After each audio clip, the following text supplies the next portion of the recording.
as a tool rather. Okay. So that way they can see things from a different perspective Mhm. of like, okay, see it from a psych perspective, see it from a logic perspective, like get different angles than just the emotional aspect. Sure. Yeah, and sometimes having somebody else to bounce all that off of can be really helpful in like checking.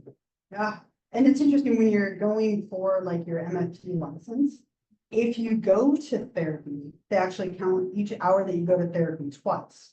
So they're really encouraging you to do it because it's good for like your self-care.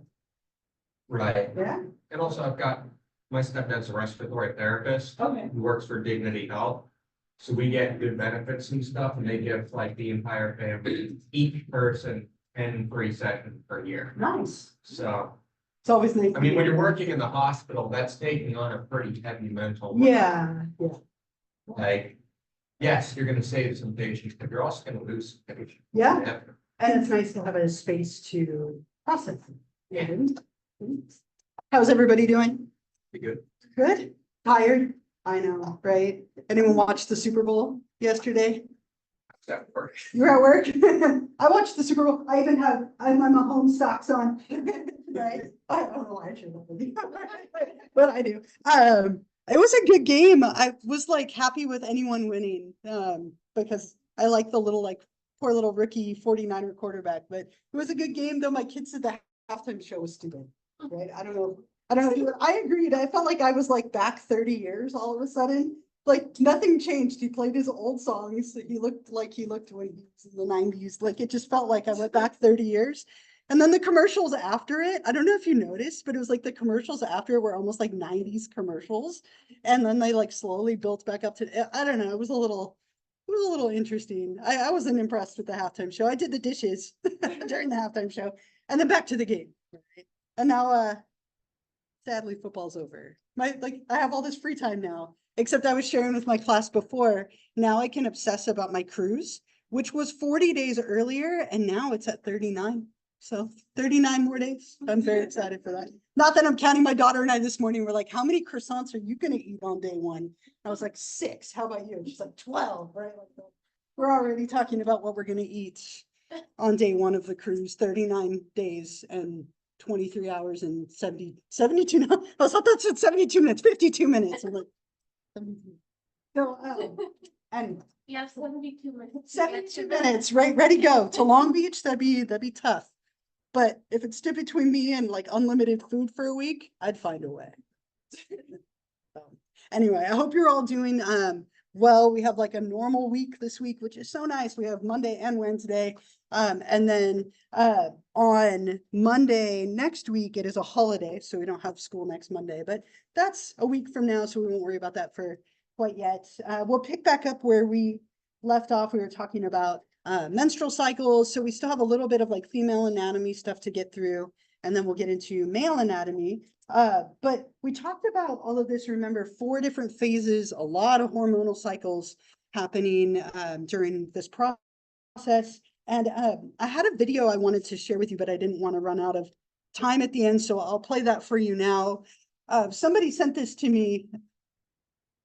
It's being very sensitive today. Somebody sent this to me, and I thought it was like a great like tie into what we were talking about. So I'll play it for you, and then we'll continue on. But let me hit this. Okay. All right. So just kind of relating to that first menstrual cycle being a big like rite of passage for people. Let me see if I can figure out what's happening here. I made it angry. It's totally clear, right? Like you can easily see that. Let's put this down here.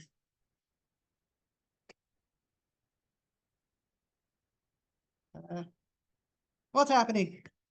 This has kind of been like my day today. I don't know if any of you have, when you have those days where you're like, yeah, I shouldn't have gotten out of bed this morning. Okay. Right. And it's Monday. That's so much better. I had one of those weekends too. I'm like, why? Right, hitting it something heavy, sometimes that works. It's heavy. And we're done for the day. I'm like hitting me with something heavy or the computer, like 50-50. Let's see. I'm gonna keep trying here. I'm a very like never give up kind of person, so let's see. Let's just keep turning this until let me see. Turn off the computer and turn it back on. There's always that.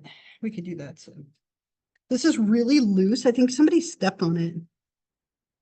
My father-in-law stepped on my new little baby kitten. I showed you pictures of the little kitten, right? Like stepped on his paw and this poor little, like my giant father-in-law, this poor little cat's just like hobbling around everywhere. I was like, you jerk, my turn. With his like big old boots. I'm like, "Oh, poor little kitty, like he broke his paw.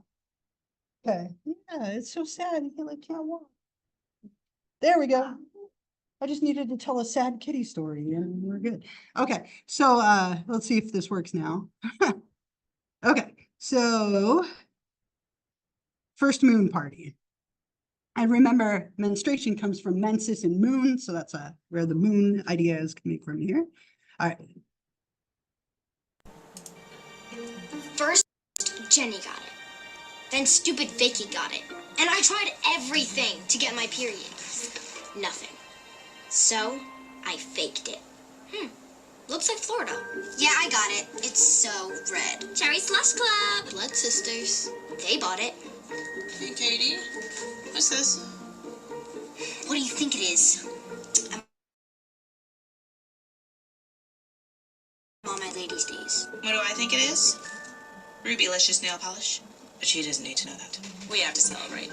No, we don't. Oh, it's family tradition. We're throwing you a first moon party. What the hell is a first moon party? Oh, it's one thing to lie to me, but to take that tone, it's on.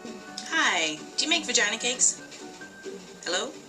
Then, people started showing up at my house. Grandpa, nice to see you. Oh my God, you're so grown My up. grandparents, my friends, This is so weird. Good to see you. my mom's friggin' coworkers. There she is. Hey, I got you the super pack. These are coffee filters. Yeah, I wasn't sure what brand you liked. I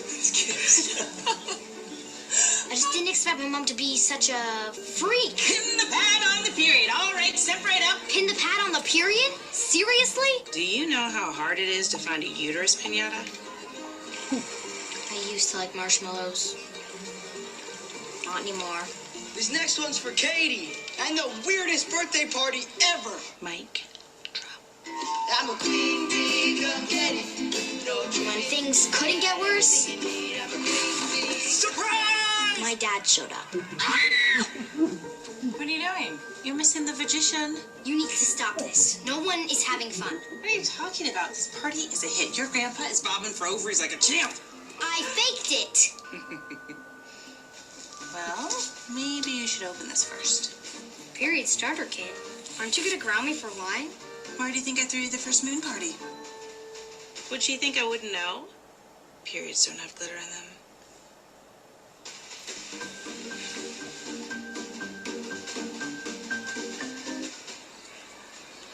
Sometimes you just gotta wait.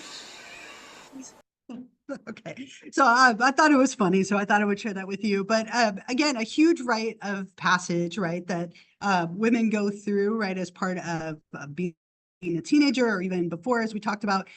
So we'll move on from there, but remember those 4 different phases, right? Very big, like concept there with all those hormonal influences. Are there any like lingering like questions, thoughts, comments, anything from last time before we keep going forward? Okay, so with both male and female anatomy, we'll talk about some like health concerns and things that you should be doing to kind of monitor your reproductive health. And so as we look at like female health concerns and like gynecological health concerns, really important to be going to a doctor regularly and to be monitoring your sexual health, especially if you're sexually active in any way. Once you become active, it's important to start doing this with the doctor, having regular checkups. One of the things that is included in that is something called a pap smear, right? And a pap smear is short for Papa Nicolau smear, after the doctor who like coined it, but it's commonly called a pap smear. And it's a screen for a bunch of different types of cervical cancer, right? And so this is a part of like kind of normal female reproductive health that should be done no more than 3 years after becoming sexually active or by the age of 21. So if by the age of 21, you're not sexually active in any way yet, you should start having them. But if you become sexually active much earlier, you should start having them shortly after as well, especially if there's any kind of history of cervical cancer or anything in your family. It's a very, very common type of cancer affecting women. So something to be screened for starting relatively early. Not necessarily a painful procedure in any way, but it is often very uncomfortable. You can kind of see the process of what's happening here. They take a little device and what's sometimes lovingly called like duck lips, because it looks like a little duck, the little speculum, and they open up the vaginal canal to take a small sampling from the cervix. Right now, again, they're checking those cells to see if any cancer is present in any way. They take like a little scraping, so it's not necessarily painful as much as the procedure is just awkward and uncomfortable, having to put your feet up in stirrups, and something that most people don't necessarily look forward to, but it is an important part of monitoring your health, right? And so something that women should be doing, again, by the age of 21, or no more than 3 years after becoming sexually active. Yeah? Why the exact number regarding sexual activities? Like, Yeah, I think it's just kind of like a guideline. What they don't want you to do is wait too long, right? And so we took my 11-year-old daughter to like her wellness checkup, for her 11-year-old birthday. And the doctor was like, yeah, by the time you're like 16, 18, we'll do this procedure. He's like, I won't bother explaining it. I'm like, then why did you mention it? Because then I had to explain it later to her, right? And she looked mortified. But it's just the idea that like by that age, right? And actually starting earlier and earlier, because now we do the different vaccines starting at like, my daughter had her first one at 11 for some of the cervical cancers. So I think it's just to make sure that people are like, if you're sexually active, then it's more important to be checking than if you're not. I think that's really my question is like, why? Yeah. What's the difference? Why between 3 why years? is it, why is it you be sexually active more important to check for this? Sure. So if you're sexually active, you're at an increased risk for like STIs and STDs. Some of the STIs and STDs can affect like your cervical lining. They can affect, they can cause like warts or like things that would happen internally that you might not necessarily see. So I think that's the idea behind it, is if you are engaging in any kind of sexual activity, now you're at risk for like STIs and transmission of those. So that's why we try to encourage it after that. So it's more about how those things like go in hand. Yeah, they could. And it's not that they necessarily cause cervical cancer in any way, but there can be like a correlation between, things like cervical warts, right? Which are a form of like a virus, which can escalate into other things. So I think that's kind of the idea of it. There are all kinds of different conditions that women can get that have to do with their reproductive health. Probably the most common one, a lot of women have this. It's called PCOS, or polycystic ovarian syndrome, PCOS for short. It's an endocrine disorder that a lot of women will have. If you have irregular menstrual cycles, it's decently likely that you have PCOS, right? It tends to affect your hormone levels, which can affect the regularity of your cycles. It can affect your fertility. It can affect like your menstrual cycle, your long-term health. Things like obesity and diabetes are very commonly correlated with having PCOS. So when you're going to the doctor, they're going to do pap smears. They're going to check for things like this, checking symptoms. Urinary tract infections and vaginal infections are relatively common for women, right? The vaginal tract is a very like easy to disrupt system. It has a very like delicate balance of like pH level, right? And so having intercourse or not having good hygiene, like all these things can kind of disrupt that balance and cause issues. So urinary tract infections and vaginal infections can be relatively common for women. And then there's all sorts of cancers to be kind of monitoring for and screening for, like ovarian cancer, cervical cancer, uterine cancer, right? So generally by the age of 21, it's encouraged that women are checking for these things and screening for them, because in general, with any of these kind of things, the earlier you catch them, the easier they are to address and treat. And there's a lot of medications for like this one, like birth control, or things like metformin, which tend to regulate people's cycles a little bit. So lots of things to be screening and checking for as part of like your normal health routine. The other big part of female anatomy, the breasts, right, which are a secondary sex characteristic. These tend to have two functions, right? One is arousal and two is milk production, right? So obviously, like this is a very rich area in terms of like nerve endings, right? So it's considered a secondary sex characteristic because it develops later, but it does tend to be an area that a lot of women enjoy to be stimulated or touched. Some yes, some no, it depends on the person. And then it also plays a big role in milk production after childbirth, right? So a woman can produce milk or breast milk to like feed a newborn baby. And we've done some slang for female anatomy, and we'll get to slang for male anatomy later in a little bit. But I do want you to get into groups, like 3, 4, 5 people, whatever's easy, and come up with as many slang terms for breasts as you can. Write them down so that you can share. There's quite a few, and of course you're able to look online if you need some help. But I'll give you a few minutes, find a few people around you, write it down, as many slang terms for breasts as you can come up with. Uh-oh.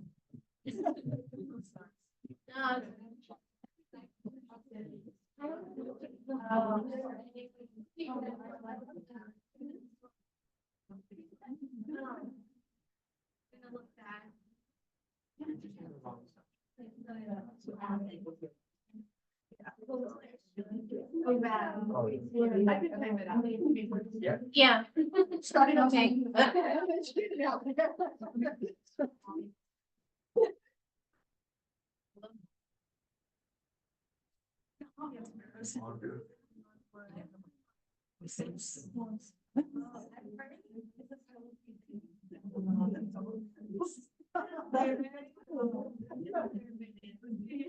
like that. Big moves. No, I'm not. Naturally, yes, of course. Why not?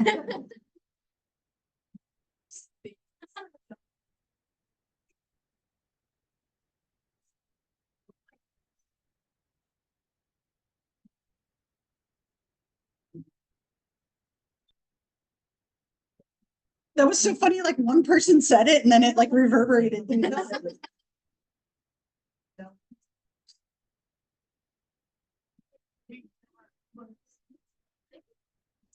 Feel free to look at it.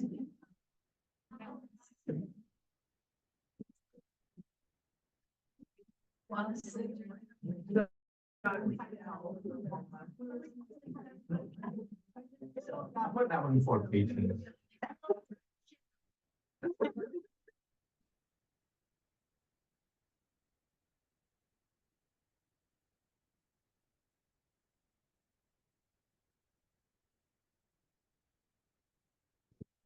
Like a billion, but like no more. Bristol. Yeah. Yeah. Bristol. Mammary gland. Titty.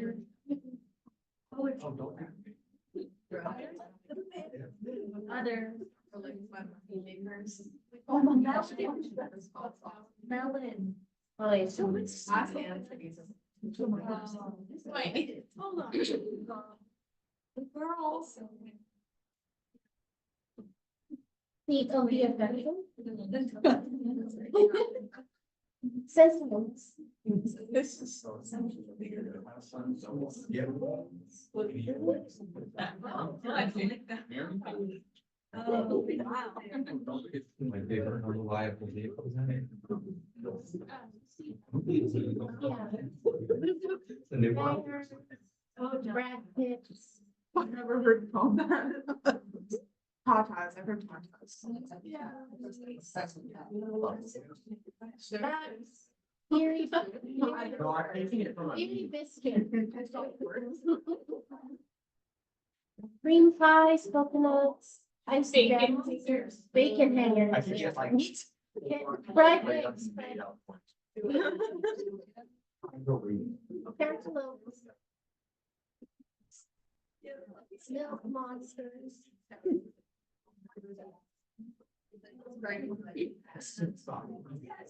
Wait.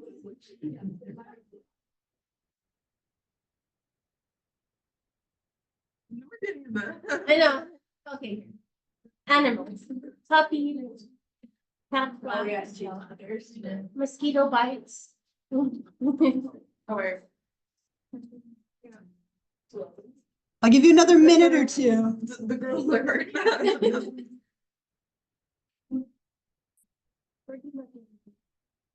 Characas. Fun bags. Chesticles. If you don't have chesticles, I've heard. Joss jobs? Oh, wait. Oh, chesticles is fun. Oh, chesticles. Yeah. The Zumbas. I just wondered. I know. I got this off of Yahoo Finance. Oh. Finance. Finance. Specifically finance wrap. Financing something specifically in $1 bills. Airbags. Air.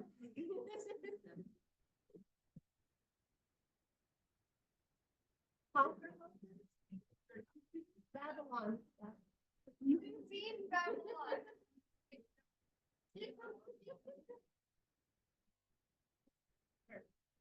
Nipple holsters? What's going on over there? For originality. Whoa. Nipple holders. I'm putting real ones. Like, I've heard of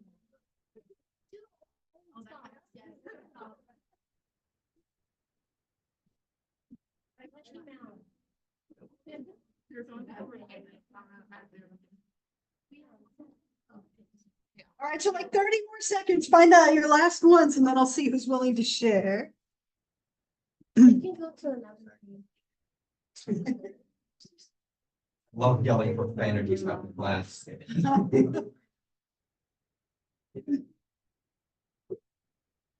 Yorkshire puddings.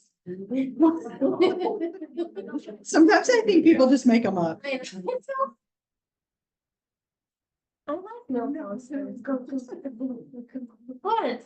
All right, so, and we have one more slide. Yeah, today. she We're to male anatomy a little bit today, so you can start brainstorming in the back of your mind on that one. if you want. But anyone want to read their No, I list? don't want my first. I love it. All right, let's, oh, I thought that you wanted to stand up, do it. Let's do it.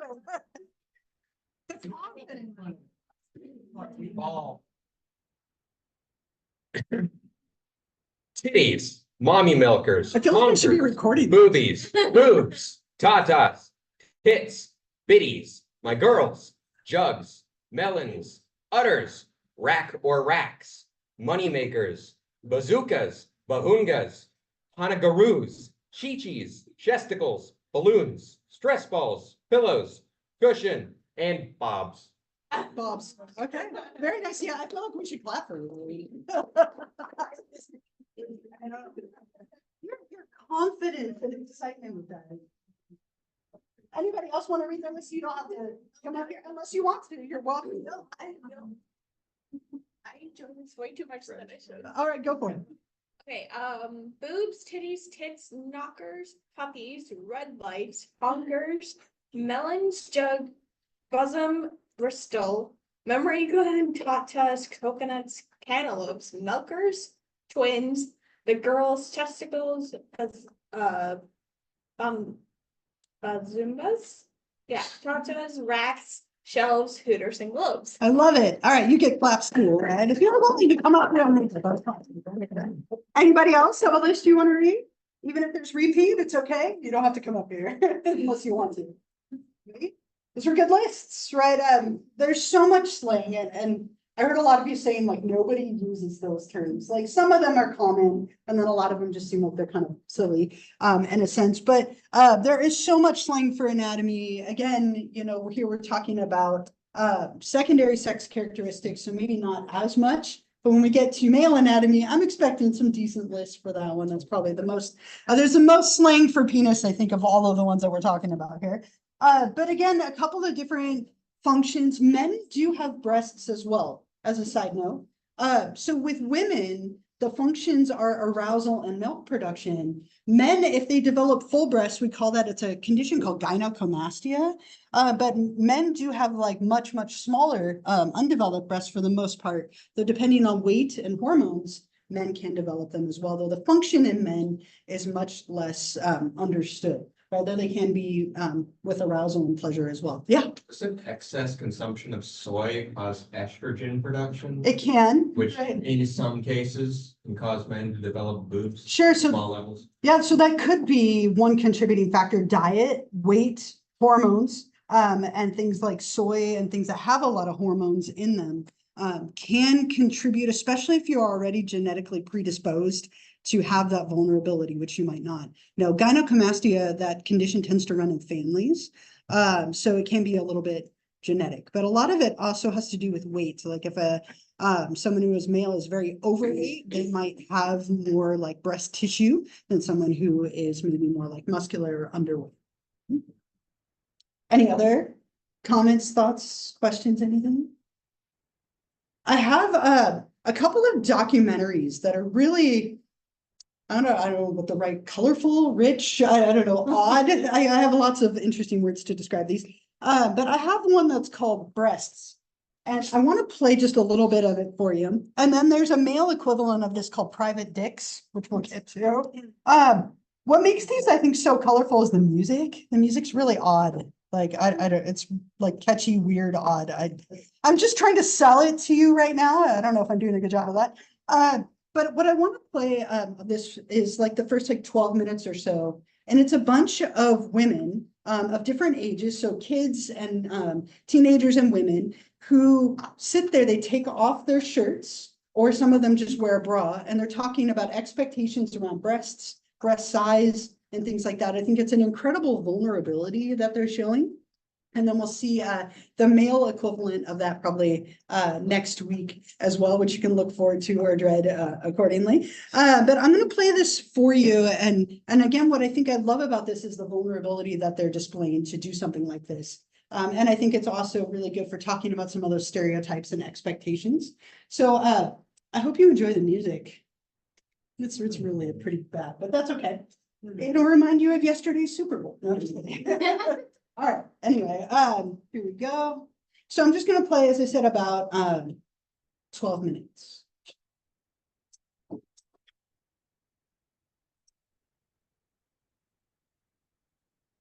I guess I could add that this is like early 2000s, so it's definitely a little on the dated side, but I still think it's very much worth going.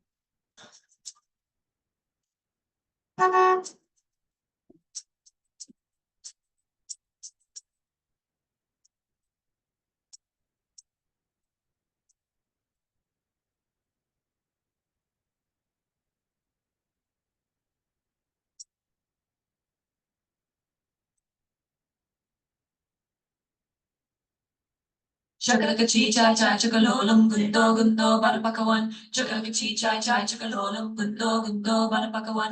Chakalakachi chai chai chakalolam gundo gundo barapakawan. I'm sure you could download it. You can deal with it. Ta ta tai tai ta. Ta ta ta ta ta ta ta ta ta ta ta.